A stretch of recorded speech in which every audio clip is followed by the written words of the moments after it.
G'day guys, welcome back to Supercoach with DR and welcome to the round 3 review. Hope you had a ripper of a round yourself. Look, for me it was certainly under par. Round score of 21-21 sees me sitting in the top 11% overall. But I'm going to throw a couple of cliches at you. You've heard it all before. There's a lot of water to go under the bridge. It's a marathon, not a sprint. Look, a little bit cheesy, a little bit corny. But we do need to stay true to these two phrases, particularly at this time of the year, because people can start to panic, make some irrational decisions, and I don't think it's time to do that. For most of us, hopefully, we were able to fill a couple of holes last week, even if we need the trade boost before the price rises. But even if you've still got a couple of players that are underperforming, remember, they can turn it around, and if not, you can still make some moves on them. It's all good. The overall message, as you can tell, is don't panic. We do have time up our sleeves. But look, for me this week, I didn't get to watch a heap of footy. Firstly, because of the schedule, overlapping games, that was just terrible. And the second thing was I've just been overly busy. I'm a primary school teacher, as you know. We've got one more week to go. We're tying up a lot of things, planning for the next term, just being crazy. So I can't see myself on the camera. My eyes are probably bloodshot red at the moment, but I promise I haven't been, punching out cones in a dodgy neighbour's bungalow or anything like that. It is just absolute tiredness, and I do need to make this quick because I want to get straight into the stock market video, and that takes me a little while to complete as well. So, look, that's it for the intro, guys. As I said, hope you had an awesome week yourself. Let's see how the team's actually looking. All right, so we'll start with defence. As I said, I'm going to try to keep this really short and simple. Jaden Short, he's laying claims to being our D1 by the end of the season. That may be a big call, but I just love everything about the pick. He doesn't have to rely on intercept marks, got the monopoly of the kick-ins, gets enough of the ball himself. His kick-to-handball ratio is absolutely insane. You've got to have Jaden Short, I think. Terrific player and great for Supercoach.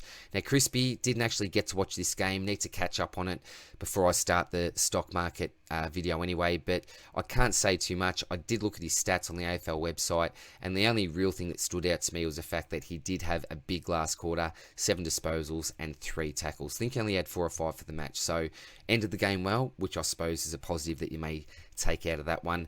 Lockie Whitfield with the 96. Well, the score is so much better as compared to what he's delivered in the first couple of rounds. The role, was it that different? I don't think so, but he did look like he had a little bit more run in his legs. If he can be my D6 by the end of the year, I think I'll be thankful, and I haven't got huge expectations from Whitfield. I just hope the chugs long, even at a 95. I'd take that at this stage, I think. Georgie Hewitt.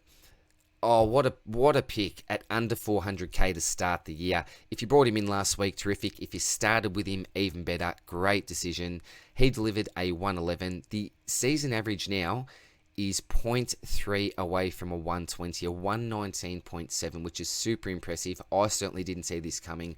I thought if you can go around 100 to 105, that is a huge win with this pick. And he has delivered in absolute spades and gone further than I think anyone could have imagined. And what I really loved about this particular game is the fact that his kick-to-handball ratio was a 50-50 even split. 14 kicks and 14 handballs. And traditionally, it's really lopsided towards the handball side of things. So love seeing that from Georgie boy. Kick the ball, son. Keep kicking the ball. Been a terrific pick. Stoked with him, as you can tell. Hingy, a 91. Talk about stoked with the pick. I wasn't expecting huge things from Hinge. The reason why I did select him was A, job security, and B, scoring potential. I selected him over a Gibcus. It was a pretty easy call for me in the end anyway. I know a lot about the pick, him being an ex-Lions player. Always follow the ex-Lions players pretty closely. So, yeah, a player with full of potential. Well, that's full of potential. Got a nice roll down there now. I'll take this 91 every day of the week. And the best thing out of all is that we can rely on him to be on field each week for us. The shoulder, always going to be a little bit of a concern, but tracking really nicely at the moment, Hingy. McCartan, I was so disappointed with his last quarter because he was tracking really evenly, 20-20-20 basically for the first 3 quarters. He was on a 62 from memory, so I think he may have even gone back 1 point, McCartan, during this game, but don't know what happened in the last quarter. The ball just didn't get near him. I'm really not too sure, but he should be a pretty reliable scorer on field for us each week. But it really hurt me this week in particular when this fella Heath Chapman, who have been bagging for the first couple of weeks, comes out and gets a 3-figure score, a 101, and looks so much better compared to the first couple of weeks. Now, what were my concerns with this pick? And don't get me wrong, my concerns still remain the same. It's just 1 week where he's got this 101, but it was a bit of a nothing type role, not really an interceptor, and he really did rely on moments and big moments in a game in order for him to really jack his score up. We all know what happened last week, well documented with that punch on the line, 20 to 23 points. I've mentioned that a lot, so last time that I do mention that. And even the game before, just a couple of nice contested intercept marks, or even the one contested intercept mark, long kick into the forward line during a crucial stage of the game. Don't know how many points he got for it exactly, but there are a few things that really stood out with this pick. And apart from that, we haven't seen much. But last week, they just seemed to use him a lot more. Hayden Young had a quieter game, so maybe it's going to be either Chapman or Young that goes big every week. I'm not too sure what the pattern's going to be like. It's only 3 weeks worth of data, but I really did like the fact that it was a consistent game for him. He didn't rely or have to rely on those big moments. It was a decent quarter. That was the best thing about the pick. And in the short term now, I don't have to trade him out. I'm going to keep him because he will actually make a little bit of money, and I'm not desperate to get him out at this stage. DeConning, 123,900 for a 50. We take that. His job security, I think, is fantastic, and I think he's a talented type player. But around a 50, let's just say a 40 to a 60 is probably where he's at, I think, average-wise for the season. In the midfield, so this is a bit of a train wreck, isn't it? Apart from the big boy that I did bring in this week in Paddy Cripps. But Jack Macrae, 92. He was tracking along just like Jack Macrae does, to be honest, up until 3/4 time. And for some reason, Bevo does a Bevo, chucks him on a wing, and he basically scores nothing for the rest of the game. So is it concern moving forward? I don't think so. Surely he's not going to be played off a wing. He's too good at what he does on the inside. But this is Bevo. We never know.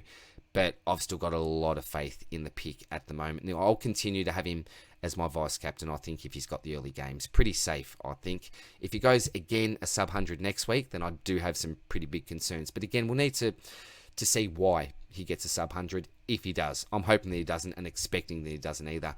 This man here, Tuke Miller, I was getting emotional. It was like my son was getting bullied by 2 kids at school. Just wanted to jump in there and help this man out because he did struggle. We saw for the first time in a long time a double tag. That's how good this man is. They need to put 2 players on him because of his running power, because of his work rate. And look, I almost thought that he was untaggable, to be quite honest. We looked at the numbers last year when I did the preseason player profile on Tuke, and his numbers were even better, 20 plus uncontested possessions. That just shows that he's working his absolute butt off when he's getting tagged. But yeah, having Ash there as well as De Boer, who's a really experienced type tagger, he just couldn't break that double, unfortunately. But I'm hoping that this is a bit of a once-off. Even if he does get tagged in the future, I hope that the other Gold Coast midfielders learn from this, maybe offer him a little bit more support.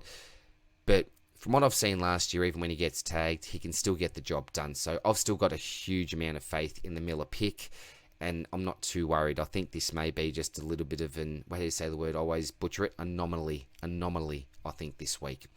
Lockie Neal, a 105. Again, copped a tag. It was a week of the tags, wasn't it? To compound this, he had a bit of an ankle injury as well. I think that the tag eased off a little bit in the second half once North realised that it's probably not worth tagging him because they had a lot of other things to deal with. My wife actually mentioned to me we're about 10 goals up. She said, aren't you getting a little bit bored with this? You're absolutely killing them. Where's the fun in it? And I said, I'll tell you what, Lise, if we can win by 10 plus goals each and every week, I would be a very, very happy man. I would lap up every second. I hope that continues. So, yeah, we'll never get bored of a big Brisbane win. But we're pretty lucky that he bounced back in the last quarter. I think he had 12 disposals in the last quarter. And in true Lockie Neal fashion, just did not give up. The resilience on this man is absolutely phenomenal. So after what he did last week, if you had him as captain, it was a real letdown. But when we see a Macrae 92, a Miller 76, we really can't complain with a 105 at the end of the day.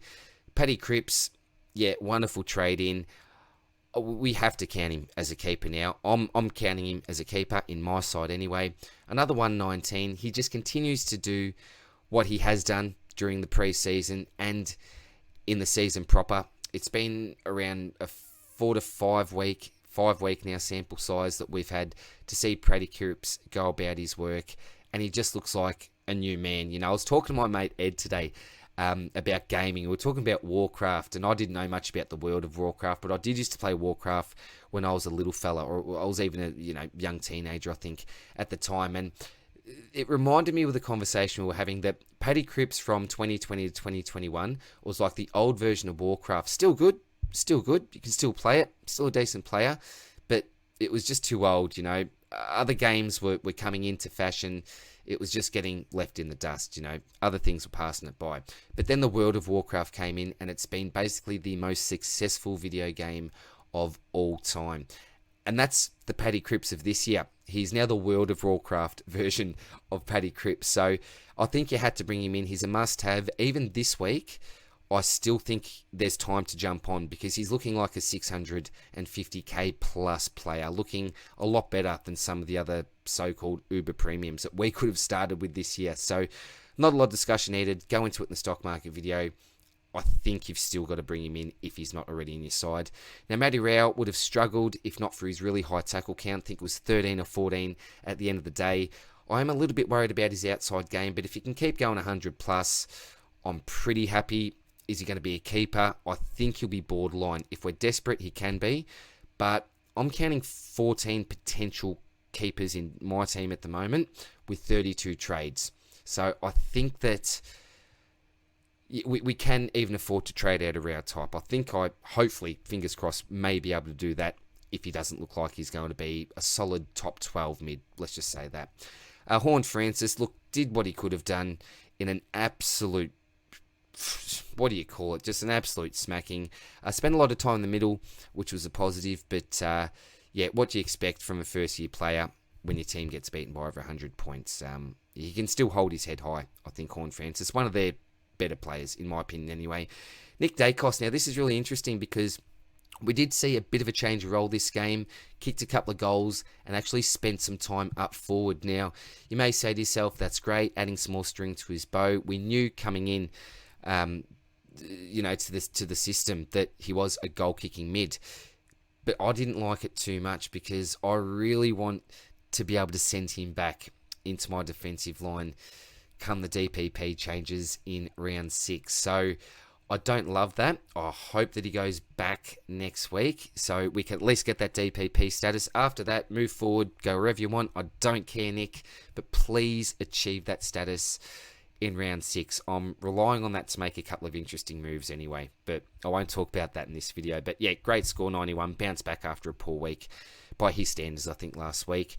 Dill Stevens, this was a killer because I would have loved to have been able to loop him, but at the end of the day, I couldn't have. I didn't know if Hoff was going to play.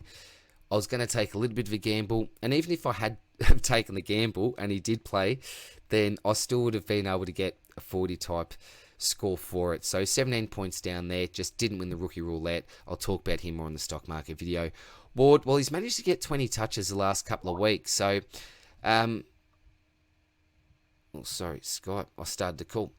Where was I? Sorry. Yeah, Ward, he's looked a little bit better the last couple of weeks. I don't know if it's that disposal efficiency, but he's got a big game in him. This man does have a big game in him, and I suggest that you try to hold him if you can. Connor McDonald has arguably looked a little bit better than Ward. You could argue that the role isn't as good, but has kicked a goal in each of the last 2 weeks. So I think Ward kicked one last week. So both managing to get on the scoreboard, which was nice. He'll be a little bit of a slow burn, but job security is great. Looks like a player as well. And Hoffy got a 40. You know, I don't think his body's really ready for AFL, but he looks decent enough at the price. Ideally, you'd hold him, use him as a slow burn, but I don't have a particular play in my forward line who was an absolute must-have. He's probably the player that goes for me this week. Now into the rucks and the forwards. So here we go. This was my big move for the week. Well, before I get to him, Grundy, I think we've all got him. I'm a little bit concerned. I still think he's easily going to be top 4 though. So yeah, I'll discuss him more in the stock market video. But Jared Witts, this was a big move. There's no Max Gawn. I just thought for the price, for what Gawn's producing, I'm just losing too much value here. I need to go down to someone, and that someone at the end of the day was Jared Witts, because, as you know, I managed to get Cripps into my side, and that was for Jared Berry as well. He's my favourite player. That was a killer, but I needed to do it. He was the man I think that needed to go. I did get Witts in, and I also got, as you can see, Mr. Isaac Heaney. I'll talk about him in a minute. So, at the end of the day, I think it worked out, particularly with the combo. If you look at the Berry Gawn combo compared to the Witts Cripps combo, I actually went in the green there, which is always nice, and also managed to add Heaney to the squad in place of McGovern, which was a little bit of a bonus. So I think that that's worked out well short term. But Witty, I was thinking about, how do I describe him, and I thought he's like a pillar, isn't he? He's like a big pillar. But again, similar to Hewitt, he's nothing fancy. He's that old school type player. His strengths are obviously his hit out to advantage. But going back to that pillar, he reminds me of one of those, if you think of like a real sturdy Aussie type house, 60, 70 years old, got the nice wooden veranda out the front. You got the two pillars there. He's one of those pillars, excuse me, losing my voice now. I mean, speaking too much, I think. Got to end this soon. But he's one of those, and here I am with this analogy comparing Witts to a pillar on an old veranda on an old Aussie house. I don't know what I'm doing at this stage. I think I'm losing my marbles. But you know what I'm saying? He's not one of those Colosseum pillars, all neat and fancy. He just gets a job done. That's Jared Witts. And how long am I going to hold on to him? Well, I'm just going to assess the ruck situation. At the moment, it's a bit of a killer not having Timmy English, who's going to be a massive discussion point going into this week. I certainly did like the look of English, but it wouldn't have allowed me to make the other two moves that I made at the end of the day. So still really happy with Witts. A 95 compared to what was a 117 from Gawn. There's a bit of a difference there, but when you compare it with, for example, the difference between Berry and Cripps, as I said, I'm in the green, so it's all good. Jack Hayes, this was looking like an absolute train wreck at half-time, only on 14 points. And to be honest, he only had about a good 10-minute patch, I think, in the third quarter. Kicked a goal, which was always handy. That boosted up his score. But yeah, if you do have him currently as your R2, you should be a little bit concerned. I think he managed to actually pull one out of the bag here just to get to a 57. With Ryder in the team, that's really, really lowered his scoring potential and his ceiling. We still keep him. We still love the fact that he's risen, over 85k. That's great.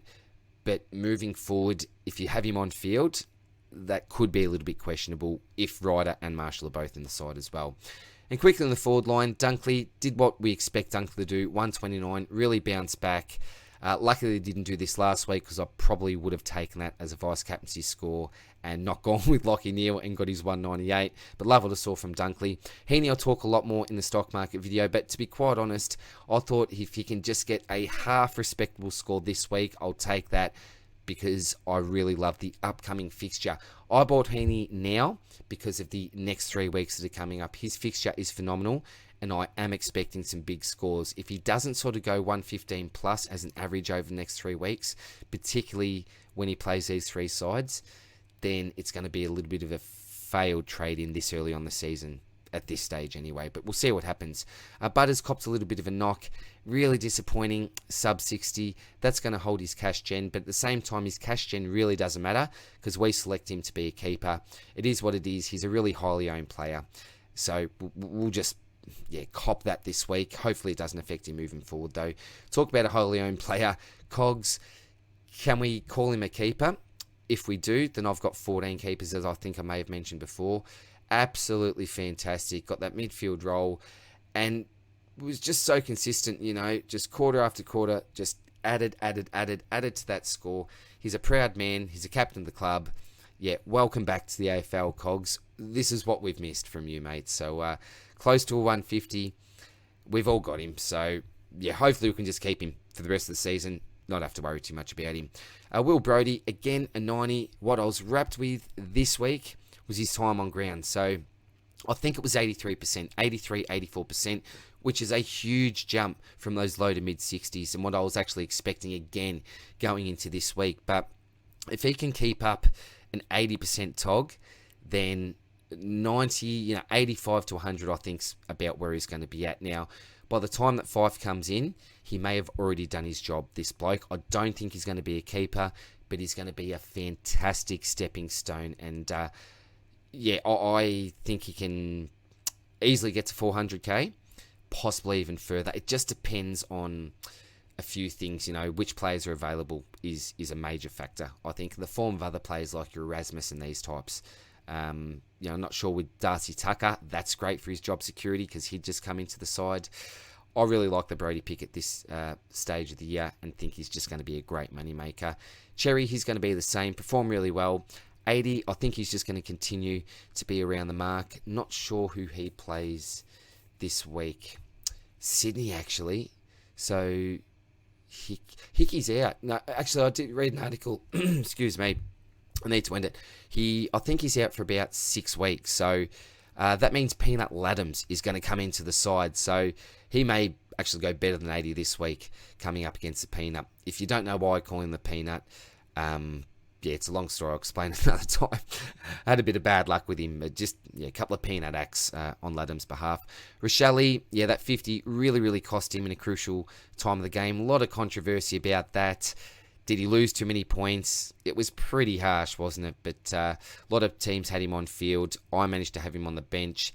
And I think ideally, if you've got him at F7, that's where you want someone like Rochelle. Have him as an emergency if he plays one of the earlier games. If he scores really well, if you've got a loop, that's ideal. Get him on. But for the majority of the time, I'm just going to leave him there. And Hugh Dixon actually had a pretty respectable game. I was impressed with what this fella did. He just competes. He competes really well, and I think he does a better job than Bailey Williams. So I think Williams was out due to COVID protocols. But if I had the choice, and hey, I'm a nobody, I'm certainly not Adam Simpson, but from what I've seen from Dixon, his game last week, compared from what I've seen from Williams during the first couple of rounds of the season, I rate this guy higher, and I think he deserves his opportunity. So if he can stay in the side, that'd be fantastic. And maybe if he has a poor couple of weeks, he doesn't play, he could be an ideal loophole for us. So that's a team. Look, trade-wise this week, it's just going to be one for me. Hoff is probably going to come out. Rochelle will be moved into the midfield. Have that DPP link, which will be handy. And I'll have Nick Martin there, who is the absolute perfect emergency. You could argue he's great to have on field as well, but I probably wouldn't play him over any of the blokes I've currently got here. So I'll talk a lot more, guys, as I said in the stock market video, go into a lot more detail about the players, but that is me for now. I'm losing my voice. I need to have a quick nat before I get into the stocky. Take it easy, guys. Hope that you're well. Hope that your team's ranked highly. If not, don't panic. Plenty of time to move up the ranks, and hopefully the stock market video is going to help you with that. So much peace. Hope that you're well. Catch you soon, guys. Cheers. Bye.